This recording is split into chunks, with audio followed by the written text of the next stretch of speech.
She said it like she was spitting glass. Her hand rested on her swollen belly, her chin tilted high, her voice sharp with cruel satisfaction. These twins aren't yours, they're Chris's.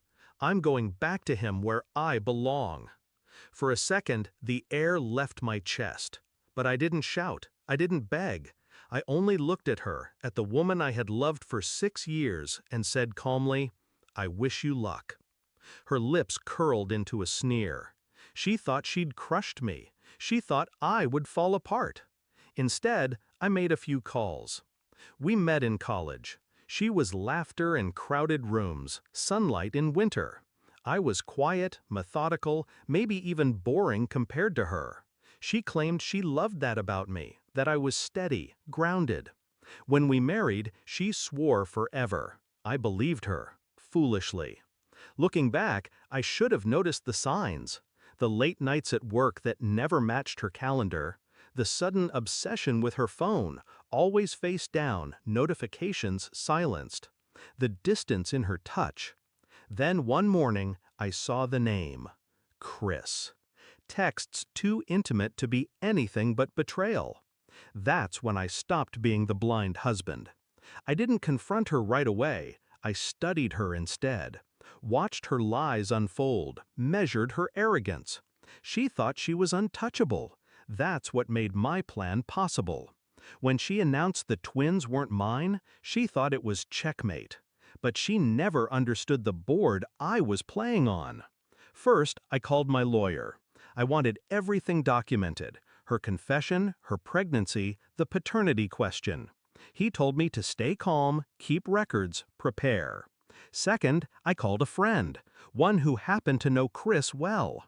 Chris wasn't the knight in shining armor she imagined. He was broke, in debt, fired from his last job for theft. The man couldn't hold water in his hands, let alone raise twins. Third, I called the bank. Every joint account froze, every card canceled.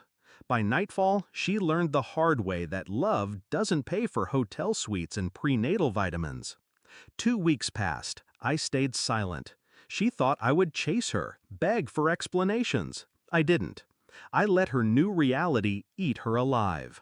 Chris's apartment was a roach-infested hole with unpaid rent notices taped to the door. His promises of a bright future evaporated the second she stepped inside. He wanted her body, not her burdens. By day 4, he was already gone most nights. By day 8, he wasn't coming back at all. She tried calling me. Voicemails laced with anger, then desperation, then silence. I didn't answer. Until the night she showed up on my doorstep. Her mascara had run into black rivers. Her hair, once perfectly styled, hung in tangled knots. She clutched her stomach like she could hold her pride together with both hands. "Please," she sobbed, her voice cracked. "I made a mistake. Chris is gone. He left. I don't have anywhere to go. Please, let me in." I let her cry, let the weight of her choices sink in. Then, softly, I said, "No." Her eyes widened. She wasn't prepared for that. She thought she could crawl back, that I'd be waiting like a fool with open arms. "You left me. You humiliated me. You told me those twins weren't mine. You made your choice." She tried to argue, but I cut her off. "You belong to Chris, remember? Go find him. Maybe he'll let you sleep on his floor." Her knees buckled. She begged. I didn't flinch. I didn't slam the door in her face. That would have been too merciful. Instead, I stepped outside, looked her dead in the eye, and told her what she never expected to hear. "I filed for divorce the day you left. The house, the savings, the cars, they're protected. You get nothing. And when those twins are born, the court will have Chris's name, not mine, on their birth certificates.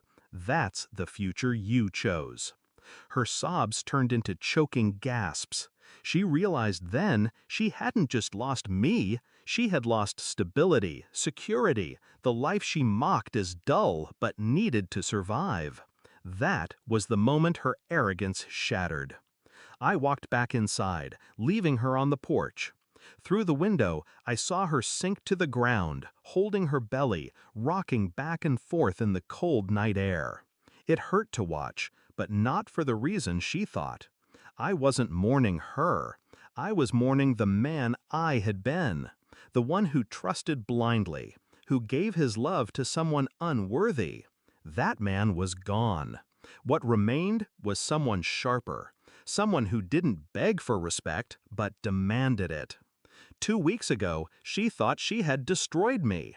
Tonight, she sat on my doorstep destroyed by her own choices. Revenge didn't come from anger. It came from patience, from letting her taste the life she believed was better than mine.